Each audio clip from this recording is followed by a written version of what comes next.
안녕하세요. 저 상담사 김은정입니다. 반갑습니다. 네, 안녕하세요. 상담사 이상우입니다. 잘 부탁드립니다. 제가 잘 부탁드립니다. 네, 오늘은 무슨 일로 오셨을까요, 우리 어머니? 네, 제가 말하기가 참 힘든 일인데 이제 조금 안정이 돼서 네네. 정말 상담을 의뢰하고 싶어서 선생님 두 분을 찾았고요. 네. 오늘 제가 의뢰하는 이 이야기들을 상담을 좀 잘 해주셔가지고 네네. 제가 조금은 위로와 답을 안고 가기를 바랍니다. 예, 네. 네. 무슨 말씀인지 좀 말씀해 주시겠어요? 네, 제가 3남매를 기르고 있는데 네. 우리 큰애가 지금 대학 들어갔어요. 아, 네. 우리 큰애가 큰애가 딸이시죠? 네, 딸, 네. 딸, 딸이에요? 아들이에요. 큰애가 딸? 네. 네네. 21, 하나. 네. 중학생, 네. 그리고 이제 초등학생. 아들이 초등학생이에요. 네. 근데 큰애가 지금 대학을 들어갔는데 네. 대학 들어가서 입학식까지 보고 네. 학교를 잘 다닌다고 생각을 했는데 네네. 이상하게 애가 집에를 안 와요. 아, 네. 그리고 연락이 잘 안 되는 거예요. 그러셨구나. 네. 그래서 얘가 왜 이렇게 연락이 안 될까 네. 싶어가지고 제가 학교를 찾아갔죠. 아, 네. 학교를 찾아갔는데 학교에 없는 거예요. 네. 그래서 그러면 기숙사였나요? 아니면 본인이 네, 자취를 멀어서 기숙사를 보냈어요. 기숙사. 네. 네. 기숙사 생활하셨고, 네. 기숙사를 보냈는데 얘가 기숙사에도 없고 학교에도 없고 친구들도 모르고 완전히 얘가 완전 잠적 상태가 돼버린 거예요. 우리 딸이. 네. 그래가지고 얘를 근데 어린 친구들은 보면 친구들끼리 소통이 SNS를 통해서 소통을 그렇죠. 하잖아요. 네. 그래서 그 SNS 계정까지 친구들 불러서 네. 어디 있는지 막 수소문을 했는데도 정말 감쪽같이 우리 애가 없어진 거예요. 네. 학교에는 그럼 등교가 안 되는. 네, 입학만 하고 아. 네, 입학만 하고 조금 다니다가 연락이 두절이 된 것 같아요. 네. 시녀가 참 많으시겠어요. 저는 정말 그때 죽고 싶었어요. 그래서 얘를 찾는데 정말 힘들었어요. 네. 그래서 친구들도 모르고 SNS를 통해서도 우리 딸을 찾아보려고 하니까 정말 못 찾겠는 거예요. 네. 그래서 내가 막 벼룩시장 뭐 이런 데를 다 뒤져서 네. 사람 찾아주는 데 있더라고요. 그렇죠. 흥신소라고 있긴 있죠. 그쵸. 네. 거기를 의뢰를 했어요. 음. 의뢰를 해서 사람한테 돈을 주고 부탁을 했어요. 음. 부탁을 해서 그분이 3일 만에 딸을 찾았다고 연락이 온 거예요. 네. 연락이 와가지고 나한테 막 진정하라고. 그래서 그 흥신소 사람이 딸을 찾은 거예요. 네. 찾아가지고 네네. 3일 만에 찾았는데 네. 나한테 어머니 놀라지 마세요 이러면서 저한테 얘기를 하는 거예요. 그래서 얘기를 들어보니까 어느 놈하고 살고 있는 거예요. 동거 생활을 하고 있는 거예요. 아, 네. 그럴 때는 어떻게 제가 행동을 해야 될까요, 선생님? 그래요. 그럼 일단 뭐 저도 딸을 둔 입장으로서 우리 의뢰자님, 우리 어머님 말씀 마음을 충분히 이해가 갑니다만은 글쎄요. 요즘 애들은 일단은 아이들이 경제적으로도 또 아르바이트라는 것도 경제적으로 우리 때만 해도 부모가 경제적으로 모든 걸 수습하게 되면 집으로 돌아올 수 있는 그런 경우가 많았는데 요즘은 아르바이트라는 것도 있어서 본인들이 먹고 사는 데는 아마 지장이 없을 거라고 생각을 하고 있거든요. 그러면 너무 다급하게 다그치다 보면 오히려 아이들이 엇나갈 수도 있고 이럴 때는 차라리 조금 시간을 두면서 이렇게 너무 막 극단적으로 밀어붙이지 마시고 너무 밀어보면 벼랑 끝에 밀게 되면 솔직히 말해서 부모들은 뭐 생각조차도 하기 힘든 상황이겠지만 임신을 한다거나 내지는 임신을 의도적으로 해버린다거나 아니면은 또 극단적으로 뭐 요즘 뭐 자살이라든가 이런 또 위험한 생각까지도 할 수도 있거든요. 그러니까 조금은 힘드시겠지만 지금 상황을 조금 더 지켜보면서 오히려 한 발 뒤에서 그냥 어느 정도는 인정은 아니겠지만 조금 두고 보는 것도 어떨까 싶은데요. 그래서 지금 그 아이는 어떠한 상태인가요? 그래서 집안이 없는 것도 아니고 윤택하고 어렵게 살지 않았고 아빠가 지 하고 싶은 거 다 가르쳐주고 아빠가 먹고 싶다는 거 지 다 사주고 부모 입장에서는 정말 자식한테 해줄 수 있는 거 모든 걸 다 해줬는데 이제 와서 이렇게 배신을 하니까 제가 아주 그냥 머리채를 끌고 집 나왔어요. 아주. 그러면 오히려 너무나 완벽하다고 느끼는 가정에서 큰아이가 조금 정신적으로 조금 압박감이라던가 아까 전에 말씀 중에 지방대를 들어갔다고 한다는 거는 일단은 그 공부 면에서 약간은 좀 뒤져서 본인이 상대적으로 부모한테 해주지 못한 거에 대한 그런 강박관념 이런 게 좀 더 있지 않았을까 싶은 생각도 들고요. 얘기를 들어보니까 네. 사랑하는 따님께서 지방대학을 가서 학교를 다니는 줄 알았더니만은 네.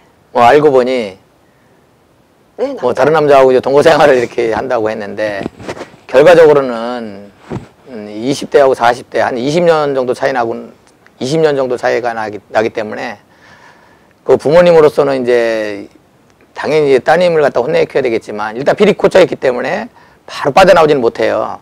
그래서 아버님께서는 일단은 그 40대 그 남자분을 만나서 당장 헤어지지는 않지만 1년이든 2년이든 헤어지는 그 시간까지 기다려주는 헤어지는 어떤 전제 조건을 가지고 따님을 갖다 살짝 놔줘라. 그랬을 때 어떠한 계기가 돼서 헤어지지 않을까 생각합니다. 제가 왜 그 방법을 안 해봤겠어요. 제가 우리 큰애를 데리고 집에를 왔더니 얘가 완전 거짓골이에요. 세상에 맨날 게임만 했는지 먹는 거는 그 방에 가보니까 인스턴트 식품으로만 다 널려져 있고 집에 와서 얘가 마음을 못 잡고 막 그러다가 제가 잠깐 병원에 간 사이에 얘가 도망을 친 거예요. 네. 또 간 거예요. 그거를 3번이나 겪은 거예요, 제가. 네. 3번을 겪다 보니까 아주 딸년이지만 죽이고 싶더라고요, 아주. 네. 아니면 나이가 어리던가. 이거는 무슨 딸 같은 진짜 내가 진짜 남의 일이라 선생님들은 상담을 하시겠지만 제가 아주 지금 잠도 못 자고 미칠 지경입니다. 그러면은 보아하니 그 남자 친구로부터는 내 딸아이를 놔줄 생각은 전혀 없어 보이네요. 네, 없어요. 그러면 우선적으로 아니 내가 보니까 우리 딸년이 더 좋아하는 것 같아요. 그것도 문제이고요. 왜냐하면 첫째는 나이가 이제 많고 정신이 좀 잘 이제 있는 그 남자친구 같은 경우는 그 친구한테 그런 상황이라든가 이런 걸 해서 우리 따님을 뭐 이렇게 잘 놔주라, 좀 똑바른 길로 가게끔 해주라 말씀을 드릴 수도 있는데 보아하니 그 남자친구 또한도 조금 생각이나 이렇게 사상 이념이 똑바르지 않으니 어쩔 수 없이 우리 따님한테 그러면 서울로 일단은 뭐 학교에다 뭐 이렇게 학교가 지금 중요한 것 같지 않으니 학교 쪽에다가 휴학계 정도를 내놓고 서울 쪽으로 해서 취미 생활이라던가 아니면은 부모님들과 함께 뭐 해외 여행을 간다거나 이런 식으로 해서 점차적으로 그 남자친구와 함께 이렇게 떨어질 수 있는 그런 연습을 좀 하는 게 좀 어떨까 하는 생각이 들어요. 다들 내가 어디서 물어보니까 네네. 그렇게 다 조언을 똑같이 말씀을 해주시네요. 남들한테 물어보니 뭐 떨어뜨릴 일도 기다려봐라. 남자친구하고는 나이가 어리니까 언젠가는 헤어질 거니까 사랑은 그렇게 오래 가지 않을 거다. 기다려라 지금같이 떨어뜨리는 방법들 여러 가지 말씀을 해주셨는데 내가 보니까 우리 딸애가 더 좋아하는 것 같고 아무 상관도 하지 말라 그러고 딸 없는 셈을 치라고 저렇게 하니 그러면 우선적으로 지금 이제 제 생각에는 본인이 특별히 필히 뭐 젊은 애들 뭐 표현대로 필히 꽂혀 있으니 강압적으로 이게 떨어져 놓으려 하면 반발심이 생길 수 있으니 이제 그 육체적으로 에너지를 소비할 수 있는 뭐 이렇게 뭐 운동센터, 헬스장 그래서 트레이닝을 좀 받음으로 인해서 거기에 또 다른 얘는 수 있게끔 내지는 뭐 스포츠라든가 겨울 뭐 스포츠 뭐 내지 뭐 스키라든가 이런 식으로 해서 그 잠깐 시기라도 잊을 수 있는 시간을 벌므로 인해서 내 생활에 그간에 우리 어머님이 그리고 부모님께서 20년 동안 우리 아이한테 제가 뭐 잘은 모르겠지만 알게 모르게 그 정신적으로 강박관념을 또 줬을 수도 있다는 생각이 들어요. 왜냐하면 부모님들은 이미 사회적으로 훌륭한 위치에 와 있고 경제적으로도 나는 너희들한테 충분히 다 잘 해줬다는 그런 완벽한 부모님 밑에서 자라는 아이들이 공부로부터 내가 자유롭지 못하고 공부로부터 부모님들께서 원하는 그 학습 그 성취도가 낮아지면은 상대적으로 굉장히 이렇게 박탈감, 그 다음에 자존감이 낮아질 수도 있거든요. 그래서 이제는 공부가 다가 아니라 나는 네 큰딸 너를 그냥 사랑한다는 그런 스킨십 내지는 연극, 영화라든가 스포츠라든가 해외여행이라든가 이런 식으로 해서 자꾸 네 주변에는 엄마, 아빠, 동생, 남동생이 있다는 거를 자꾸 함으로 인해서 이제는 내 가정, 테두리 내에서 선생님 그런 말씀은 제가 다 해본 여태까지 걔한테 처방할 수 있는 처방전을 다 지금 선생님께서 말씀해 주셨는데 남자친구로서 그냥 우리 딸애가 집에 있고 남자친구로서 왔다 갔다 하고 쟤 아니면 못 산다고 그런다면 그런 처방이 많이 먹혔겠죠. 근데 얘는 같이 동거생활하고 얼굴을 볼 수가 없어요. 찾아가도 만나주지도 않고 전화해도 받지도 않고 문자에도 답도 없고 너무 답답한 애인데 지금 얘를 여행 데리고 가고 싶어도 못 가고 얘를 데리고 어디 뭐 연극이나 뭐 데리고 가서 백화점 가서 옷을 사주고 싶어도 만날 수가 없는 거예요. 이런 경우는 정말 어떻게 해야 될까요, 선생님?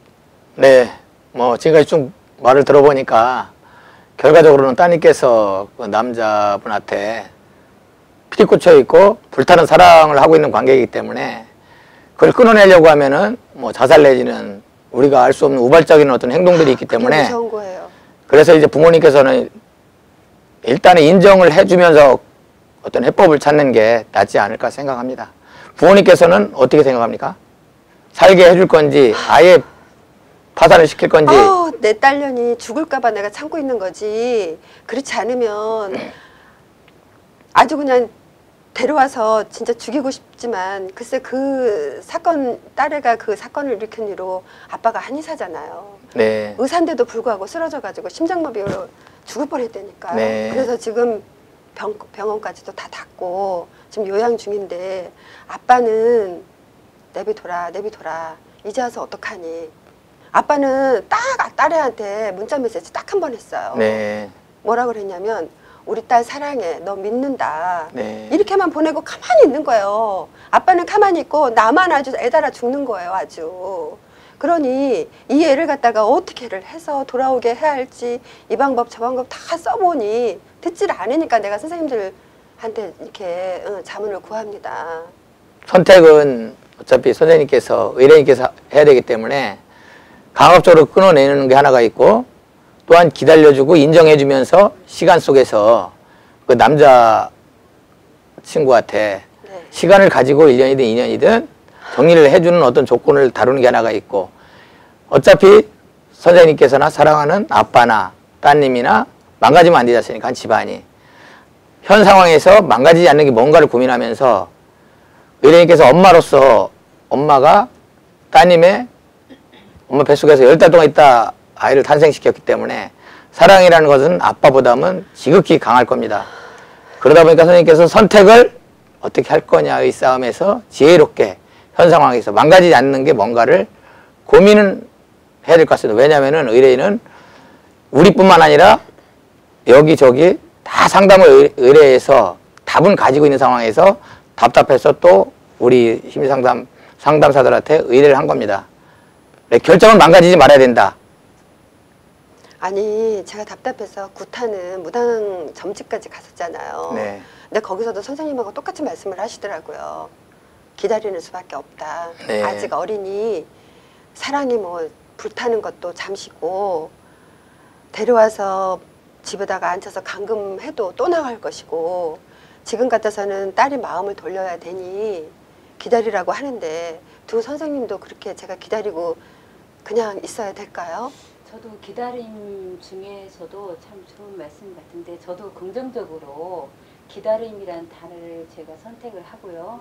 기다리는 도중에는 제 생각에는 규칙이라는 것도 한번 세워보는 게 좋을 것 같아요. 어떤 규칙이요? 어차피 그 따님께서 학교를 안 간다 하면 네. 주 7일이잖아요. 7일이면 자 그러면 예를 들어서 너가 지방에 뭐 7일 중에서 5일 있고 집에 토요일 일요일 오라는 식으로 말씀을 하셔서 보다 옛날에도 뭐 따뜻하게 해주셨겠지만 또 다른 가져왔을 때 포근히 정말 안아주는 스킨십 내지는 그래서 감싸는 걸로 하시다가 한 이틀 정도 이제 오게 되다가 다음에는 어차피 그 따님이 뭐 지금 일을 하는 거라던가 아니면 지금 뭐 학교를 다니는 게 아니기 때문에 이틀에서 3일로 3일에서 4일로 점차적으로 늘려감으로 인해서 자연적으로 이게 떼어날 수 있고 그리고 모든 것은 뭐 지금은 사랑이라 해도 우리 자본주의에서는 경제적인 것도 무시 못하잖아요. 그러면 지방에서 본인이